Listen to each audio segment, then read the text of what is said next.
আজকেও তুমি খালি হাতে আসলে? আমি তো বললাম তোমাকে, ভুলে গেছি। অফিসে আজকে এত কাজের চাপ, একদম মাথা থেকে বেরিয়ে গেছে আমার। শুধু ভুলে গেছি, তা আমাদের ভুলে যাও না কেন? হ্যাঁ, তাহলে তো বাঁচতাম। যত সব। বাবা আমার ঠিকই বলে, তোমার কিছুই মনে থাকে না। তোমাকে যখন কিছু আনতে বলে তখনই বলে আমি ভুলে গেছিলাম। কি ভুলে গেছি? মাসের কয়েকটা জিনিস আনতে ভুলে গেছি, তাই বলে আমি সবে ভুলে গেছি? বাবা প্রবলেমটা হলো তুমি যদি কিছু করতে, তাহলে এই একদিন ঝামেলা হতোই না।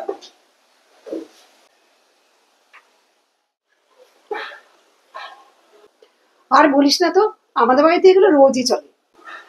আমি তো ভগবানকে সবসময় এটাই বলি, আমার লাইফ পার্টনার যেন আমার বাবার মতো না হয়। আমি এমন একটা পার্টনার চাই যে আমার জন্য সব করতে পারবে।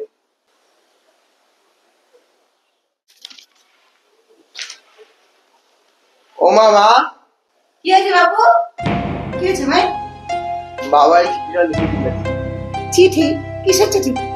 এতদিন আমি বাড়ির জন্য চুপ ছিলাম, কিন্তু এখন নিজের ভালোর জন্য, নিজের পরিবারের শান্তির জন্য আমি এই বাড়ি ছেড়ে চলে যাচ্ছি। তোমাদের যেমন থাকবার চাই, যেমন বাবা চাই, আমি সেই রকম না। এমনিতেও আমি তোমাদের কোনো কাজ করি না, তাই এখান থেকে আমার চলে যাওয়াটাই ভালো হবে। আর হ্যাঁ, আমাকে খোঁজার চেষ্টা করো না। মা এগুলো কি ছেলে মানুষই, বাবা তার বাচ্চা না। বাবু ওসব বাদ দে, আমি জানি মানুষ এরকমই।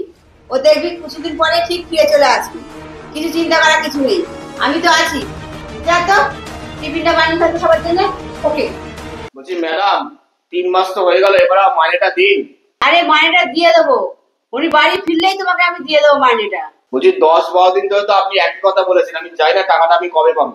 বলছি আমরা কি বাড়ি ঘর ছেড়ে পালিয়ে যাচ্ছি? বললাম তো তোমাকে দিয়ে দেবো, যাও কাজগুলো ছেড়ে ফেলো। ঠিক আছে ম্যাডাম। মা, হ্যাঁ বল। মা পাড়ার তো সবারই কারেন্ট আছে, শুধু আমাদের বাড়িতে কারেন্ট নেই। আমি তো মিটার চেক করে দেখলাম যে আমাদের লাইনটি কেটে দিয়েছে। তাহলে টাকা দাও, আমি বিলটা মিটিয়ে দিয়ে আসি গা। আমি তো জানি কারেন্টের কেটে দিয়ে গেছে লাইন, আমি কি করব? আমি চিন্তা করে পাচ্ছি না, কাজের লোকের টাকা বাকি, কারেন্টের টাকা বাকি, মুদি দোকানের 5 মাস ধরে দেওয়া হচ্ছে না। আমি কোন দিকে যাবো আমি তো ভেবেই পাচ্ছি না। আমি তো মানে চিন্তা করে কুল কিনারা খুঁজে পাচ্ছি না। টাকা নেই মানে? ও মা, কলেজে যাবো, টাকা দাও। কোথায় পাবো টাকা? শুধু টাকা টাকা টাকা, আমার কাছে কোনো টাকা পয়সা নেই। আজকে আমি একটা কথা বুঝতে পারলাম, যতদিন বাবা ছিল আমাদের মুদিখানার টাকা, ইলেকট্রিকের টাকা, কাজের লোকের টাকা, কোনো টাকারই কোনো অভাব ছিল না। হ্যাঁ রে বাবু, কথাটা ঠিকই বলেছিস। তোর বাবা থাকতে কোনো কিছু অভাব বুঝতে পারিনি, সব কিছু তো একা হাতে সব সামলে দিত। হ্যাঁ, তোর বাবা চলে গেছে 5 মাস ধরে, আমরা হারে হারে বুঝতে পারছি মানুষের অভাব। আর সব দিকে নেই নেই, শুধু টাকা নেই টাকা নেই, মানুষের অবহেলা করেছি। একদম অবহেলা করাটা আমাদের উচিত হয়নি। এখন বুঝতে পারি আমরা কত শান্তিতে ছিলাম, কোনো কিছুর দিকে তাকাতে হতো না, শুধু সংসারের কাজ নিয়ে আমরা ঝগড়াঝাটি করতাম। হ্যাঁ, আমরা মনে হয় একটা বট গাছের তলায় ছিলাম। এখন ভাবি কত নিরাপত্তায় ছিলাম, নিশ্চিন্তে ছিলাম, কোনোদিকে চিন্তা করতে হতো না, কোনোদিকে দেখতে হতো না আমার এসব দিকে। এখন আমি অসহায় হয়ে পড়েছি, আমরা সবাই। মা তোমাকে একটা কথা বলবো, তুমি কোনোদিনই বাবাকে কোনোদিন কদর করোনি, আর আমরা তোমাকে দেখে ছোটবেলা থেকে কোনোদিন বাবাকে সম্মানও করিনি। তুমি বাবার সঙ্গে যেভাবে ব্যবহার করতে, আর আমরা ভাবতাম যে বাবার কোনো যোগ্যতাই নেই।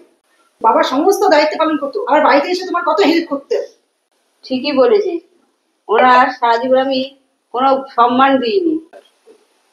ওনার সংসারে যেটা প্রাপ্য সেটা কোনোদিন সংসারে আমাদের কাছ থেকে পাইনি। সত্যি কথা, এটা সংসারে এরকম হয়, পুরুষেরা এত করে তাও বাড়িতে এসে সম্মান পায় না।